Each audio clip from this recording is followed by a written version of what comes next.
TAT HS સમાજશાસ્ત્ર ધોરણ 11 chapter 7મું છે. 1 થી 6 ચેપ્ટર છે એ મેં મૂકેલા છે. જો તમે ન જોયા હોય તો એ જોઈ લેજો. પાઠ્યપુસ્તક પર આધારિત વન લાઇનર પ્રશ્ન જવાબ છે. એમાં પ્રશ્ન પહેલો છે, પહેલા કયા વિષયમાં ભૌતિક અને સામાજિક જગતનું જ્ઞાન સંગ્રહિત હતું? જવાબ છે તત્વજ્ઞાન. ત્યાર પછી પ્રશ્ન બીજો છે, કયા વિષયનો ઉદ્દેશ સમાજમાં ઉદ્ભવતી અને સમાજ દ્વારા સંકળાયેલી ઘટનાઓને વૈજ્ઞાનિક દ્રષ્ટિકોણથી તપાસીએ એ અંગે વિસ્તૃત માહિતી મેળવવાનો છે કે જેથી આ ઘટનાઓને વૈજ્ઞાનિક રીતે સમજી શકાય અને તે સંબંધિત સિદ્ધાંતો સ્થાપી શકાય. તો જવાબ આવશે સમાજશાસ્ત્ર. ત્યાર પછી ત્રીજો પ્રશ્ન છે, સમાજશાસ્ત્રનું મુખ્ય હાર્દ શું છે? જવાબ છે સમાજની ઘટનાઓ વિશે ઊંડાણપૂર્વકનું સંશોધન. ત્યાર પછી પ્રશ્ન ચોથો છે, નવું જ્ઞાન મેળવવાનો પદ્ધતિસરનો અભ્યાસ એટલે સંશોધન. આ વ્યાખ્યા કોની છે? ખાસ યાદ રાખજો, નવું જ્ઞાન મેળવવાનો પદ્ધતિસરનો અભ્યાસ એટલે સંશોધન. આ વ્યાખ્યા રેડમન અને થોરીની છે. રેડમન અને થોરી કે નવું જ્ઞાન મેળવવાનો પદ્ધતિસરનો અભ્યાસ એટલે સંશોધન, રેડમન થોરી. પ્રશ્ન પાંચમો છે, સમાજ જીવનની ઘટનાઓનું વૈજ્ઞાનિક પદ્ધતિથી વિશ્લેષણ કરી તે વિશ્લેષણના આધારે સમાજ જીવનને સ્પર્શતા સિદ્ધાંતો કે નિયમો સાથે ખ્યાલો રચી શકાય તે માટેની વૈજ્ઞાનિક પ્રવૃત્તિ કે પ્રક્રિયા એટલે શું? તો જવાબ આવશે સામાજિક સંશોધન. ત્યાર પછી પ્રશ્ન છઠ્ઠો છે, જ્ઞાન મેળવવા માટે પદ્ધતિસરનો અભ્યાસ એટલે શું? જવાબ આવશે સંશોધન. ત્યાર પછી સાતમો પ્રશ્ન છે, ખાસ યાદ રાખજો, સામાજિક સંશોધનના હેતુઓ કોણે આપ્યા? જવાબ છે પોલિન યંગે. સામાજિક સંશોધન છે એના હેતુઓ આપેલા છે પોલિન યંગે. ત્યાર પછી સામાજિક સંશોધનના હેતુઓ કેટલા છે? તો જવાબ છે 3 છે. ક્યાં ક્યાં 3?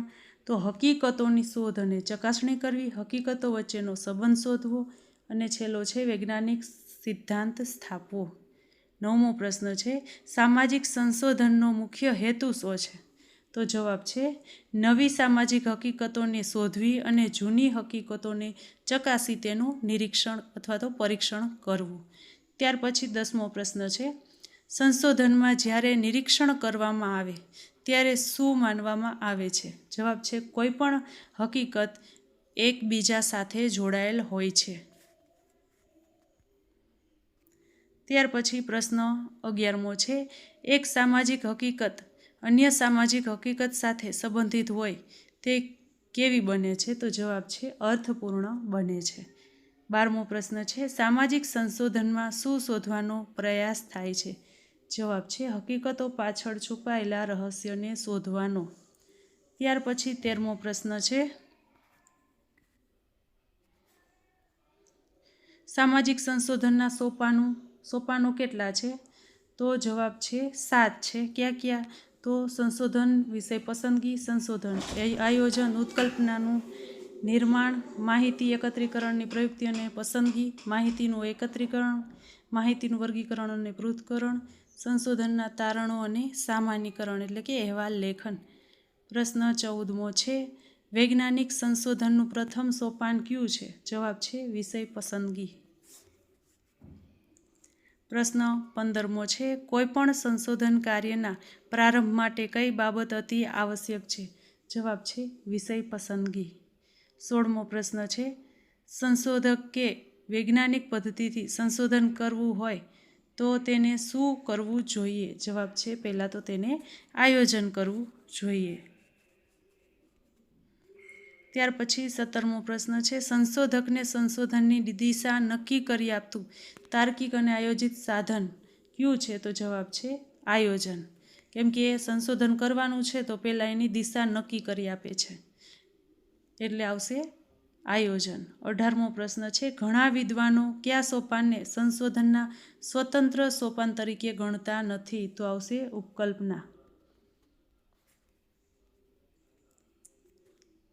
ત્યાર પછી 19મો પ્રશ્ન છે, વાસ્તવિક ઘટનાના તથ્યો કે હકીકતો વચ્ચેના સહસંબંધ અંગેનું માત્ર કામચલાઉ ધારેલું વિધાન છે કે જેની ચકાસણી કરવાની બાકી છે તેને શું કહેવાય? જવાબ છે ઉપકલ્પના.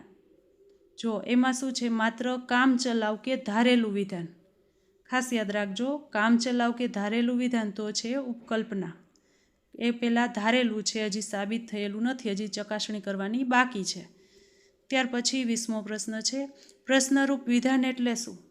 તો જવાબ આવશે ઉપકલ્પના.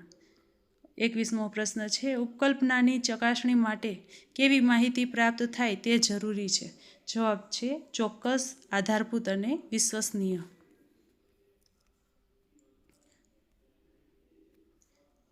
ત્યાર પછી 22મો પ્રશ્ન છે, માહિતી એકત્રીકરણની પ્રયુક્તિઓ કઈ કઈ છે? જવાબ છે નિરીક્ષણ, મુલાકાત, પ્રશ્નાવલી અને અનુસૂચિ. 23મો પ્રશ્ન છે, કઈ બાબતની ચકાસણી કરવામાં ન આવે ત્યાં સુધી વિજ્ઞાન તેની યથાર્થતાને સ્વીકારતું નથી? જવાબ છે ઉપકલ્પના. પ્રશ્ન 24 છે, કેવી માહિતીને આધારે સંશોધકે ઉપકલ્પનાની યથાર્થતા સિદ્ધ કરવાની હોય છે? જવાબ છે ચોક્કસ માહિતી. ત્યાર પછી 25મો પ્રશ્ન છે, સંશોધનમાં શું હાનિકારક નીવડે છે? જવાબ છે સંશોધકનો પૂર્વગ્રહ જો હોય તો એ હાનિકારક નીવડે છે.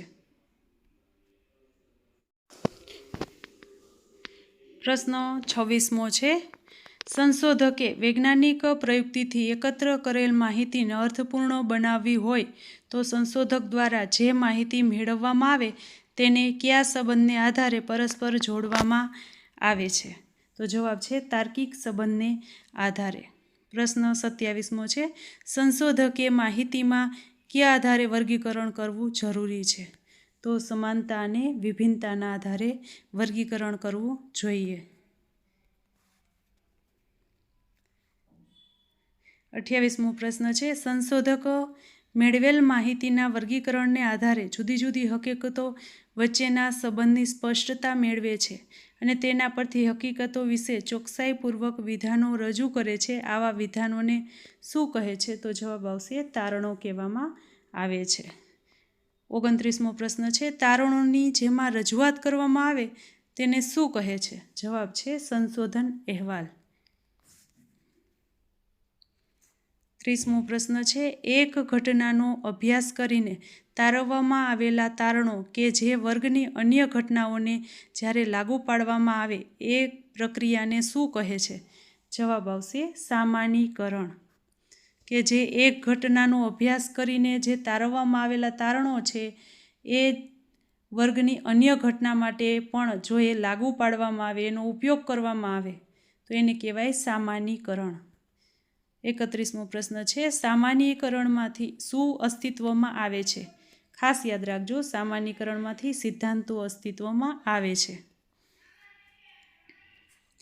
32મો પ્રશ્ન છે, સમાજશાસ્ત્રમાં માહિતી એકત્રીકરણની પદ્ધતિ તરીકે અતિ પ્રચલિત અને વ્યાપક ઉપયોગમાં લેવામાં આવતી પદ્ધતિ એટલે શું? એટલે કે કઈ પદ્ધતિ છે? તો આવશે સર્વેક્ષણ. અતિ પ્રચલિત પદ્ધતિ તો આવશે સર્વેક્ષણ. ત્યાર પછી 33મો પ્રશ્ન છે, સરકારી અને બિનસરકારી જેવા અનેક ક્ષેત્રોમાં અનેકવિધ હેતુઓ માટે શેનો ઉપયોગ થાય છે? જવાબ છે સર્વેક્ષણનો.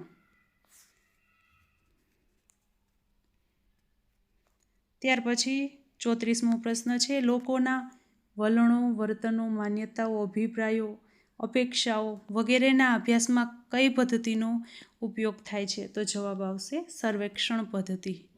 35મો પ્રશ્ન છે, માહિતી એકત્રીકરણની અતિ લોકપ્રિય પદ્ધતિ કઈ છે? તો જવાબ આવશે સર્વેક્ષણ પદ્ધતિ. 36મો પ્રશ્ન છે, સર્વેક્ષણનો પ્રારંભ કયા સંશોધન પ્રશ્નોથી થાય છે? જવાબ છે સૈદ્ધાંતિક અને વ્યવહારલક્ષી પ્રશ્નોથી થાય છે. 37મો પ્રશ્ન છે, સર્વેક્ષણ પૂર્ણ ક્યારે થાય? તો માપન અને માહિતીના છેલ્લે વિશ્લેષણ કરવામાં આવે એની સાથે સર્વેક્ષણ છે એ પૂરું થાય છે. 38મો પ્રશ્ન છે, સર્વેક્ષણ પદ્ધતિમાં માહિતી એકત્રીકરણની કેટલી પ્રયુક્તિ છે? ખાસ યાદ રાખજો, 2 છે, એક તો મુલાકાત અને બીજી પ્રશ્નાવલી. 39મો પ્રશ્ન છે, મોટાભાગના સંશોધન પ્રશ્નો માટે ક્યાંથી પ્રશ્નાવલી કે મુલાકાત અનુસૂચિનો ઉપયોગ કરી માહિતી એકત્ર કરવાની જરૂરિયાત ઊભી થાય? તો જવાબ આવશે સમષ્ટિમાંથી કે સમષ્ટિના એક ભાગમાંથી. 40મો પ્રશ્ન છે, માહિતી એકત્ર કરતા અભ્યાસોને શું કહે છે? જવાબ છે સર્વેક્ષણ કહેવામાં આવે છે. ત્યાર પછી 41મો પ્રશ્ન છે, સમાજ જીવનને લગતી માહિતી એકત્ર કરી તેનું વર્ણન કરવાની વૈજ્ઞાનિક પદ્ધતિ એટલે સર્વેક્ષણ.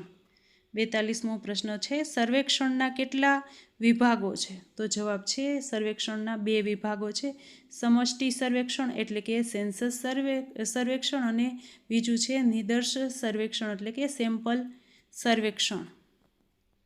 ત્યાર પછી 43મો પ્રશ્ન છે કે અભ્યાસ પ્રશ્નને લગતી માહિતી સમગ્ર વસ્તી કે સમષ્ટિમાંથી એકત્ર કરવામાં આવે તેને શું કહેવાય? તો જવાબ આવશે સમષ્ટિ સર્વેક્ષણ. ત્યાર પછી 44મો પ્રશ્ન છે, જે અભ્યાસો વસ્તી કે સમષ્ટિના પ્રતિનિધિત્વ ધરાવતા ભાગ એટલે કે નમૂનાને લગતા હોય તેને શું કહે છે? જવાબ આવશે નિદર્શ સર્વેક્ષણ. નમૂના એટલે કે સમષ્ટિનો કોઈ એક ભાગ છે, નમૂનો છે, એને લગતા હોય તો એ આવશે નિદર્શ સર્વેક્ષણમાં. આખું હોય તો સમષ્ટિ અને કોઈ એક ભાગ હોય તો નિદર્શ સર્વેક્ષણ. ત્યાર પછી 45મો પ્રશ્ન છે, સામાજિક સર્વેક્ષણના હેતુઓ કેટલા છે? જવાબ આવશે 2 હેતુઓ છે, વર્ણનાત્મક અને સૈદ્ધાંતિક હેતુ. ત્યાર પછી 46મો પ્રશ્ન છે, કયા હેતુથી હાથ ધરાયેલા સર્વેક્ષણ ઉપયોગિતાના પાયા પર રચાયેલા હોય છે? જવાબ છે વર્ણનાત્મક હેતુઓ જે ઉપયોગિતાના પાયા પર રચાયેલા હોય છે. 47મો પ્રશ્ન છે, સર્વેક્ષણનું ધ્યેય સમાજ જીવનના કોઈને કોઈ પાસાને સ્પર્શતી માહિતી એકત્ર કરી તેના વર્ણનનું હોય છે. આવા સર્વેક્ષણને કયું સર્વેક્ષણ કહે છે? જવાબ આવશે વર્ણનાત્મક સર્વેક્ષણ. શું છે એકત્ર કરી એનું વર્ણન કરવાનું છે, માહિતી એકત્ર કરી એનું વર્ણન કરવાનું છે એટલે વર્ણનાત્મક સર્વેક્ષણ. ત્યાર પછી 48મો પ્રશ્ન છે, કયા સર્વેક્ષણમાં માહિતીના વર્ણન પાછળનો મુખ્ય ધ્યેય સમાજ કલ્યાણ માટે રચનાત્મક કાર્યક્રમ રજૂ કરવા કે તે આધારે પગલાં ભરવાનો હોય છે? જવાબ આવશે વર્ણનાત્મક સર્વેક્ષણ. સમાજ કલ્યાણનું મુખ્ય એનું ધ્યેય હોય છે અને રચનાત્મક એના માટે કાર્યો કરવાના હોય છે. ત્યાર પછી 49મો પ્રશ્ન છે, કયા હેતુથી હાથ ધરવામાં આવતા સર્વેક્ષણનો હેતુ હકીકતોની સમજૂતી કે સ્પષ્ટીકરણનો છે? તો જવાબ આવશે સૈદ્ધાંતિક હેતુ. જો સમાજ કલ્યાણનો છે અને રચનાત્મક કાર્ય કરવાના છે તો વર્ણનાત્મક આવશે, અને હકીકતોની સમજૂતી કે પછી સ્પષ્ટીકરણ છે તો એમાં આવશે સૈદ્ધાંતિક હેતુ. ત્યાર પછી 50મો પ્રશ્ન છે, કયા સર્વેક્ષણમાં સામાજિક સિદ્ધાંતો દ્વારા સૂચિત થતી ઉપકલ્પનાને ચકાસવામાં આવતી હોય છે અને ઘટનાઓ ઉપર પરિબળોની અસર તપાસવામાં આવે છે? તો જવાબ આવશે સૈદ્ધાંતિક હેતુ. ત્યાર પછી 51મો પ્રશ્ન છે, કયા સર્વેક્ષણને વિશ્લેષણાત્મક સર્વેક્ષણ કહેવામાં આવે છે? તો જવાબ આવશે સૈદ્ધાંતિક હેતુ. ત્યાર પછી 52મો પ્રશ્ન છે, સામાજિક સર્વેક્ષણમાં વૈજ્ઞાનિક સંશોધનના સોપાનો મુજબ મુખ્ય કઈ માહિતી એકત્ર કરવામાં આવે છે? તો જવાબ આવશે સમાજ જીવનને લગતી માહિતી.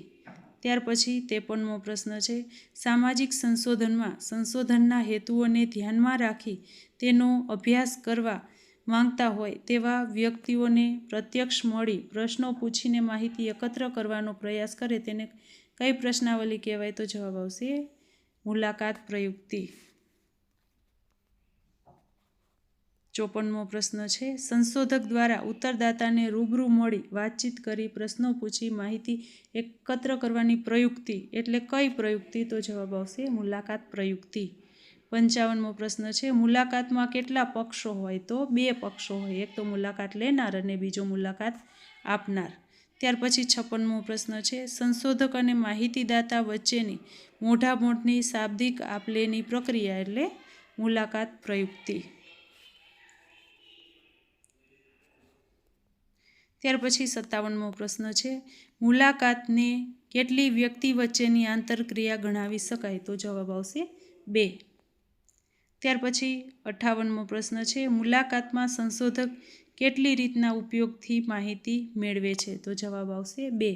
મુલાકાત અનુસૂચિ અને મુલાકાત માર્ગદર્શિકા. ત્યાર પછી 59મો પ્રશ્ન છે, સંશોધન પ્રશ્નના અનુસંધાનમાં પ્રશ્નોની બનેલી વિગતવાર યાદી, ખાસ યાદ રાખજો, એટલે મુલાકાત અનુસૂચિ. જો શું છે, પ્રશ્નના અનુસંધાનમાં પ્રશ્નોની બનેલી વિગતવાર યાદી, કે પ્રશ્નો છે એ બનેલા છે, એની વિગત છે એ નોંધેલા છે, એટલે મુલાકાત અનુસૂચિ આવશે.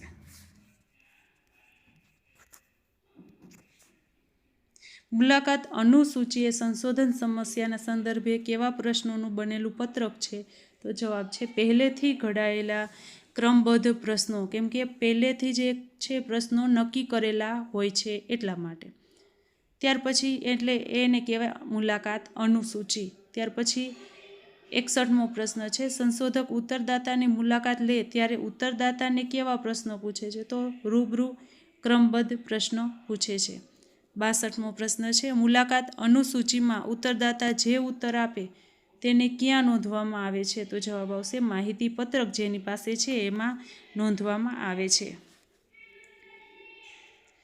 ત્યાર પછી 63મો પ્રશ્ન છે કે કોના મતે મુલાકાત માર્ગદર્શિકા જોઈતી માહિતીના પ્રકારની રૂપરેખા સૂચવતી માર્ગદર્શિકા છે? ખાસ યાદ રાખજો, ડેનિસ અને સ્ટીફન. ત્યાર પછી 64મો પ્રશ્ન છે, સંશોધન પ્રશ્નના અનુસંધાને સંશોધકે રચાયેલા પ્રશ્નોની યાદી એટલે પ્રશ્નાવલી. 65મો પ્રશ્ન છે, ખાસ યાદ રાખજો, પત્રકના ઉપયોગ દ્વારા પ્રશ્નોના ઉત્તરો મેળવવાની એક પ્રયુક્તિ એટલે પ્રશ્નાવલી. આ વ્યાખ્યા કોની છે? જવાબ આવશે ગુડ અને હન્ટની. ત્યાર પછી પ્રશ્ન 66મો છે, સંશોધક પ્રશ્નાવલીનો ઉપયોગ કેટલી રીતે કરે છે? જવાબ આવશે 2 રીતે, રૂબરૂ કે હાથોહાથ પહોંચાડે છે અથવા તો ટપાલ કે ઈમેલ દ્વારા મોકલે છે. 67મો પ્રશ્ન છે, વિશાળ સંખ્યામાં વ્યક્તિઓ કે વિશાળ વિસ્તારમાં ફેલાયેલ વ્યક્તિઓ પાસેથી કઈ પ્રયુક્તિથી સરળતાથી માહિતી મેળવી શકાય? તો જવાબ આવશે પ્રશ્નાવલી પ્રયુક્તિ. કેમ કે સંખ્યા વધારે હોય ત્યારે પ્રશ્નાવલી પ્રયુક્તિ છે એ ઉપયોગી બને છે. 68મો પ્રશ્ન છે, પ્રશ્નાવલીનો ઉપયોગ કેવા ઉત્તરદાતાઓ જ કરી શકે છે? તો જવાબ આવશે શિક્ષિત. ત્યાર પછી 69મો પ્રશ્ન છે, પ્રશ્નાવલીના કેટલા પ્રકાર છે? તો જવાબ છે 4 પ્રકાર છે. પ્રતિબંધિત પ્રશ્નાવલી અથવા તો વૈકલ્પિક જવાબી પ્રશ્નાવલી. બીજું છે અપ્રતિબંધિત કે મુક્ત જવાબી પ્રશ્નાવલી. ત્રીજું છે પ્રત્યક્ષ કે પરોક્ષ પ્રશ્નાવલી અને ચોથું છે ચિત્રાત્મક પ્રશ્નાવલી. 70મો પ્રશ્ન છે, કયા પ્રકારની પ્રશ્નાવલીમાં પ્રશ્નોના ઉત્તર નક્કી કરેલા હોય છે? તો જવાબ આવશે પ્રતિબંધિત પ્રશ્નાવલી એટલે કે વૈકલ્પિક જવાબી પ્રશ્નાવલી. પ્રતિબંધિત એટલે પ્રતિબંધ છે, જવાબ આપવા માટે પ્રતિબંધ છે કે તમને ચોક્કસ જે આપેલા છે વિકલ્પ આપેલા છે એમાંથી જ જે જવાબ છે પસંદ કરવાના છે. સંમતિ અથવા તો અસંમતિ, હા અથવા ના, કે પછી 4 વિકલ્પો આપેલા હોય એમાંથી એક વિકલ્પ છે પસંદ કરવાનો છે, એવી રીતના પ્રશ્નો છે. તો એના જે ઉત્તરો છે એ નક્કી કરેલા જ છે પહેલેથી, એના અંદરથી જ આપણે જવાબ આપવાના છે. તો એ આવશે પ્રતિબંધિત પ્રશ્નાવલી, કેમ કે પ્રતિબંધ છે, બીજો કોઈ જવાબ આપણે આપી શકીએ નહીં. પ્રશ્ન 71મો છે, પ્રશ્નોના જવાબો ઉત્તરદાતાએ પોતાના શબ્દોમાં કોઈ પણ પ્રકારના પ્રતિબંધ વગર, અહીંયા શું છે કે પ્રતિબંધ વગર મુક્ત રીતે આપવાના હોય તેવી પ્રશ્નાવલીને કઈ પ્રશ્નાવલી કહેવાય છે? તો અપ્રતિબંધિત કે મુક્ત જવાબી પ્રશ્નાવલી. એટલે એમાં કોઈ પ્રતિબંધ નથી.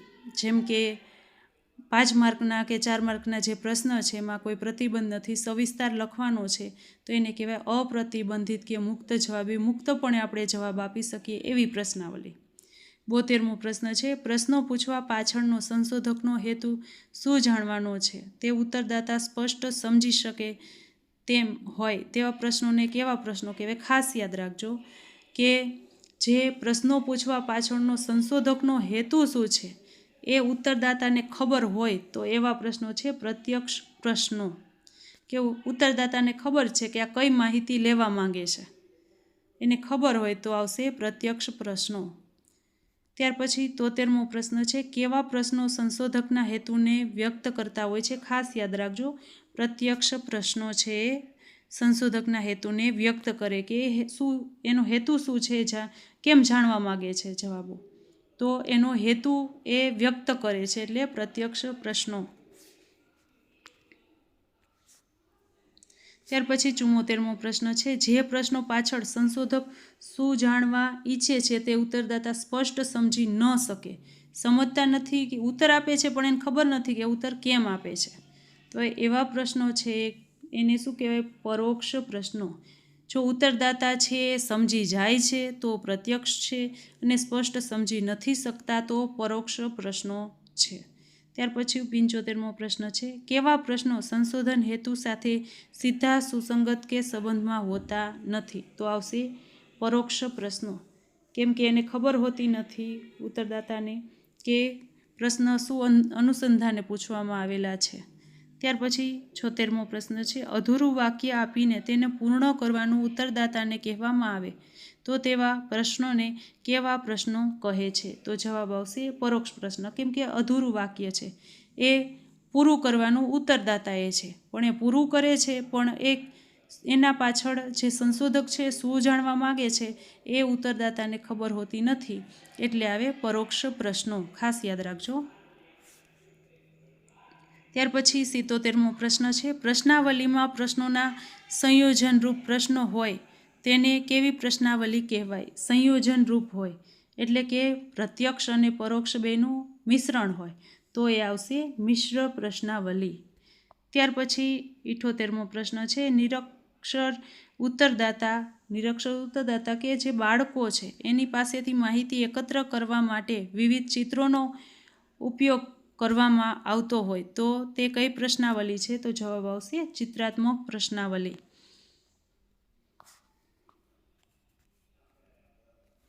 ત્યાર પછી 79મો પ્રશ્ન છે, જ્ઞાનેન્દ્રિયોની મદદથી પ્રત્યક્ષ અનુભવ કરીને માહિતી એકત્ર કરવામાં આવે તેને કઈ પ્રયુક્તિ કહેવાય? કઈ પ્રયુક્તિ કહે છે? તો જવાબ આવશે નિરીક્ષણ પ્રયુક્તિ. જો શું છે? પ્રત્યક્ષ અનુભવ, તો આવશે નિરીક્ષણ પ્રયુક્તિ. ત્યાર પછી 80મો પ્રશ્ન છે, સંશોધનના હેતુ કે ઉદ્દેશોને લક્ષ્યમાં રાખીને જ્ઞાનેન્દ્રિયોની મદદથી માહિતી મેળવવાની પ્રયુક્તિને કઈ પ્રયુક્તિ કહેવાય? તો જવાબ આવશે નિરીક્ષણ પ્રયુક્તિ.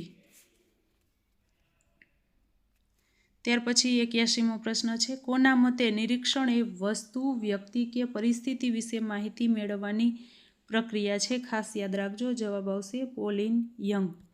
82મો પ્રશ્ન છે, નિરીક્ષણના પ્રકાર કેટલા છે? તો જવાબ છે 2 છે, સહભાગી નિરીક્ષણ અને અસહભાગી નિરીક્ષણ.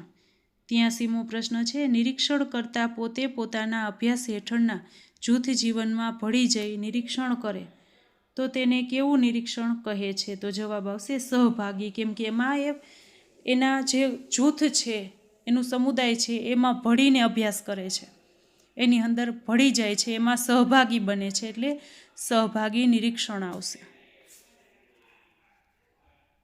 પછી ખાસ યાદ રાખવાનો પ્રશ્ન છે, સહભાગી નિરીક્ષણ શબ્દ કોને અને ક્યારે પ્રયોજ્યો? જવાબ છે લિન્ડમેને. ક્યારે? તો 1924માં. ખાસ યાદ રાખજો, 1924માં. ત્યાર પછી 85મો પ્રશ્ન છે, લિન્ડમેને પોતાના કયા પુસ્તકમાં સહભાગી નિરીક્ષણ શબ્દ પ્રયોજ્યો? ખાસ યાદ રાખજો, જવાબ છે સોશિયલ ડિસ્કવરી. ત્યાર પછી 86મો પ્રશ્ન છે, સહભાગી નિરીક્ષણના પ્રણેતા જો કીધા કે પ્રણેતા કોણ છે? તો જવાબ આવશે મેલિનોવસ્કી. ખાસ યાદ રાખજો કે શબ્દ કોને પ્રયોજ્યો છે? તો લિન્ડમેને. ત્યાર પછી જો એના પ્રણેતા કોણ છે? તો મેલિનોવસ્કી છે. ત્યાર પછી 87મો પ્રશ્ન છે, કયા નિરીક્ષણમાં નિરીક્ષણ કરતા એ પોતાનો દેશ કે ઓળખ છુપાવીને અભ્યાસ ક્ષેત્રના જૂથમાં ભળી જઈ તે જૂથના સભ્ય બની તે જૂથની અન્ય વ્યક્તિઓની વાસ્તવિક ગતિવિધિનું નિરીક્ષણ કરવાનું હોય છે? તો જવાબ છે સહભાગી નિરીક્ષણ, કેમ કે એના જૂથમાં એને ભળી જઈને અભ્યાસ કરવાનો છે એટલા માટે. 88મો પ્રશ્ન છે, કઈ નિરીક્ષણ પ્રયુક્તિની મદદથી નિરીક્ષણ કરતા જૂથના સભ્ય તરીકે જૂથના અન્ય સભ્યોના સ્વાભાવિક વર્તનનું નિરીક્ષણ કરી તેમના વિશે ઊંડાણપૂર્વકની માહિતી મેળવે છે? તો જવાબ આવશે સહભાગી નિરીક્ષણ. 89મો પ્રશ્ન છે, ખાસ યાદ રાખજો, ઓસ્ટ્રેલિયાના ટ્રોબિયાન ટાપુના આદિવાસીઓનો અભ્યાસ કોણે કરેલો છે? તો જવાબ આવશે મેલિનોવસ્કી. ખાસ યાદ રાખજો, ઓસ્ટ્રેલિયામાં છે ટ્રોમ્બિયા ટાપુ છે એના આદિવાસીનો અભ્યાસ કોણે કરેલો છે? તો જવાબ આવશે મેલિનોવસ્કીએ. ત્યાર પછી 90મો પ્રશ્ન છે, સંશોધનના અભ્યાસ હેઠળના જૂથથી સંશોધક પોતાની જાતને અલિપ્ત રાખીને સંશોધન પ્રશ્નો સંદર્ભે માહિતી મેળવવા નિરીક્ષણ કરે છે તેને કયું નિરીક્ષણ કહેવામાં આવે છે? જવાબ આવશે અસહભાગી નિરીક્ષણ. 91મો પ્રશ્ન છે, સંશોધક અભ્યાસ હેઠળના જૂથમાં નિષ્ક્રિય રહી એક પ્રેક્ષકની જેમ નિરીક્ષણ કરે ત્યારે તેને કયું નિરીક્ષણ કહેવાય? કેમ કે એ જૂથમાં નિષ્ક્રિય છે, ત્યાર પછી એક પ્રેક્ષક તરીકે જોવે છે, તો એ આવશે અસહભાગી નિરીક્ષણ. જો જૂથમાં ભળી જાય તો સહભાગી અને જૂથમાં ન ભળે તો અસહભાગી. ત્યાર પછી 92મો પ્રશ્ન છે, અસહભાગી નિરીક્ષણમાં સંશોધક કઈ રીતે નિરીક્ષણ કરે છે? તો જવાબ આવશે એક બહારની વ્યક્તિ તરીકે. 93મો પ્રશ્ન છે, સંશોધન ક્ષેત્રે સહભાગી અને અસહભાગી નિરીક્ષણના સંયોજન રૂપે કયું નિરીક્ષણ પ્રયુક્તિ છે એ વિકસી છે? તો જવાબ આવશે અર્ધ સહભાગી. ત્યાર પછી 94મો પ્રશ્ન છે, કોઈ વ્યક્તિ, સંસ્થા કે સમુદાયનો અભ્યાસ કઈ પદ્ધતિથી થાય છે? ખાસ યાદ રાખજો, વ્યક્તિ, સંસ્થા કે સમુદાયનો અભ્યાસ કઈ પદ્ધતિથી થાય છે? તો જવાબ આવશે વ્યક્તિ તપાસ પદ્ધતિ. 95મો પ્રશ્ન છે, સૌ પ્રથમ કયા સમાજશાસ્ત્રીએ વ્યક્તિ તપાસ પદ્ધતિનો ઉપયોગ કર્યો હતો? ખાસ યાદ રાખજો, જવાબ છે હર્બર્ટ સ્પેન્સરે. હર્બર્ટ સ્પેન્સરે સૌ પ્રથમ વ્યક્તિ તપાસ પદ્ધતિ છે એનો ઉપયોગ કરેલ છે. 96 પ્રશ્ન નંબર છે, સામાજિક સંશોધનમાં કેટલા પ્રકારની માહિતી એકત્ર કરવામાં આવે છે? તો 2 પ્રકારની, સંખ્યાત્મક અને ગુણાત્મક. 97મો પ્રશ્ન છે, ગુણાત્મક માહિતી એકત્ર કરવાની એક મહત્વની પદ્ધતિ કઈ છે? ખાસ યાદ રાખજો, વ્યક્તિ તપાસ પદ્ધતિ છે. ગુણાત્મક માહિતી જે છે એને એકત્ર કરવાની એક મહત્વની પદ્ધતિ છે. ત્યાર પછી 98મો પ્રશ્ન છે, કોના મતે, એટલે કે આ વ્યાખ્યા કોની છે? તો વ્યક્તિ તપાસ પદ્ધતિ ગુણાત્મક વિશ્લેષણનું સ્વરૂપ છે જેમાં વ્યક્તિ, પરિસ્થિતિ કે સંસ્થાનું ધ્યાનપૂર્વકનું સંપૂર્ણ નિરીક્ષણ કરવામાં આવે છે. આ વ્યાખ્યા છે બિસેન્જ અને બિસેન્જની છે કે જો વ્યક્તિ તપાસ પદ્ધતિ છે એની એક જ વ્યાખ્યા છે અને એ તમને યાદ રહી જ જશે કે બિસેન્જ અને બિસેન્જની આ વ્યાખ્યા છે વ્યક્તિ તપાસ પદ્ધતિની. ખાસ યાદ રાખજો. 99મો પ્રશ્ન છે, સમાજશાસ્ત્રમાં સમાજ જીવનની મહત્વની ઘટનાઓનો ગહન અભ્યાસ કરવા માટે કઈ પદ્ધતિનો બહોળો ઉપયોગ થાય છે? કે મહત્વની ઘટનાઓનો ગહન અભ્યાસ કરવા માટે તો જવાબ આવશે વ્યક્તિ તપાસ પદ્ધતિનો ઉપયોગ થાય છે. 100મો પ્રશ્ન છે, કઈ પદ્ધતિમાં અભ્યાસનું કેન્દ્ર સામાજિક એકમ છે? તો જવાબ આવશે વ્યક્તિ તપાસ પદ્ધતિ. કાં તો એક વ્યક્તિ અથવા કોઈ એક સમુદાય અથવા તો કોઈ એક જૂથ, એમ ખાલી એક એકમ જ હોય તો એ આવશે વ્યક્તિ તપાસ પદ્ધતિ, નહીં કે ખાલી એક વ્યક્તિ જ. ત્યાર પછી 101મો પ્રશ્ન છે, વ્યક્તિ તપાસ પદ્ધતિને બીજા કયા નામથી ઓળખવામાં આવે છે? જવાબ છે ગુણાત્મક અભ્યાસ. ત્યાર પછી 102મો પ્રશ્ન છે, કઈ પદ્ધતિમાં ઐતિહાસિક, ગ્રંથાલય નિરીક્ષણ, મુલાકાત વગેરેનો સીધો ઉપયોગ થાય છે? ખાસ યાદ રાખજો, વ્યક્તિ તપાસ પદ્ધતિમાં. ત્યાર પછી 103મો પ્રશ્ન છે, વ્યક્તિ તપાસ પદ્ધતિના ઉપયોગ કેટલા પ્રકારના અભ્યાસમાં કરી શકાય? જવાબ છે 2 પ્રકારના, વ્યક્તિ અધ્યયન અને સમૂહ કે સમુદાયનું અધ્યયન. ત્યાર પછી પ્રશ્ન 104મો છે, વ્યક્તિ તપાસ પદ્ધતિમાં પ્રાથમિક માહિતી શેના દ્વારા એકત્ર થાય છે? તો મુલાકાત અનુસૂચિ કે મુલાકાત નિરીક્ષણ દ્વારા. ત્યાર પછી મહત્ત્વનો પ્રશ્ન છે કે વ્યક્તિ તપાસ પદ્ધતિમાં ગૌણ માહિતી શેના દ્વારા એકત્ર થાય છે. જો આમાં ગૌણ માહિતી છે કે ગૌણ માહિતી છે શેના દ્વારા આપણે એકત્ર કરી શકીએ. તો જવાબ છે ડાયરી, પત્રો, જીવન ઇતિહાસ અને દૈનિક નોંધ છે એના દ્વારા આપણે ગૌણ માહિતી છે એ મેળવી શકીએ છીએ. ત્યાર પછી પ્રશ્ન 106મો છે વાણિજ્ય સંચાલન, આધુનિક ગુનાશાસ્ત્ર, ઇતિહાસ અને મનોવિજ્ઞાન જેવા વિષયોમાં કઈ પદ્ધતિ ઉપયોગી છે. તો જવાબ આવશે વ્યક્તિ તપાસ પદ્ધતિ.